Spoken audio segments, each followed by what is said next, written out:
Now I'm going to tell you a really short story to present the gospel to kids. In a classroom setting, I'll normally tell a much longer story, but for the sake of this DVD, it'll be shorter. Here's how the story goes. You know, boys and girls, once there were two boys in a Sunday school class just like this. One was named Johnny, one was named David. And the teacher explained to Johnny and David and the rest of the class that if you accepted that Jesus died on the cross for your sins, that you would go to heaven when you died. Well, Johnny said, I want to do that. And his teacher prayed with him. After praying with the teacher said, you know what, Johnny? I'm going to make this little piece of paper for you. I'm going to call this a ticket to heaven. It's to remind you that Jesus died on the cross for your sins, and you will go straight to heaven when you die. Now, David, who was sitting by, said, I don't want to do that. He never accepted that Jesus died on the cross for his sins. But he saw Johnny's ticket. Now, later on that week, Johnny and David were in the school play yard together. Johnny still had his ticket, and David walked up to him and said, Hey, Johnny, can I have some of your ticket to heaven?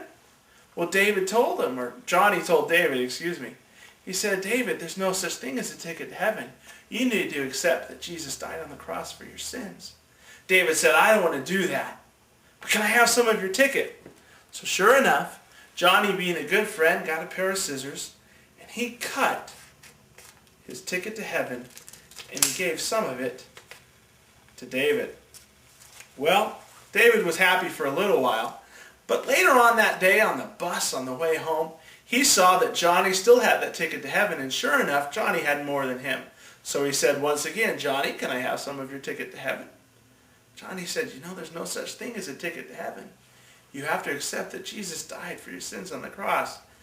David said, I don't want to do that, but I still want some of your ticket. So sure enough, Johnny, being a good friend, gave him some more of his ticket. Now David felt pretty good. He had more ticket to heaven than Johnny did. Now something happened.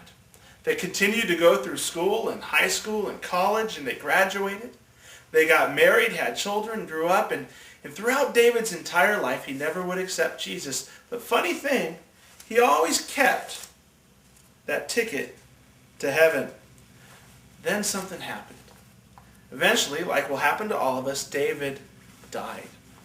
And he ended up at the gates of heaven, and he knocked on the door, and he said, let me in, let me in. And God came out and said, oh, hello, David. David, why should I let you into heaven? David said, because I have a ticket. And he grabbed all those pieces he had saved his whole life, and he handed them to God. Now God looked at David and he said, David, there's no such thing as a ticket to heaven. I told you that you needed to accept that Jesus Christ died for your sins on the cross. But you wouldn't do that. What you have there is a ticket, David, but it's not a ticket to heaven. What you have there is a ticket to hell. David, you need to leave. And sure enough, David went to hell. Sometime later, somebody else died. Johnny died this time. When Johnny got to heaven, he did the same thing David did. He knocked on the door. He said, let me in, let me in. And sure enough, God came out and God said, oh, Johnny, so good to see you. I'm so glad to hear you're here, but hey, hold on, Johnny. Why should I let you into heaven? And sure enough, Johnny said, because I have a ticket. And God said, oh, no, Johnny. You know there's no such thing as a ticket to heaven. I can't let you in because of that. Johnny said, oh, I know, God. I'm just kidding with you. I really want you to let me into heaven because I accept that Jesus died for my sins on the cross.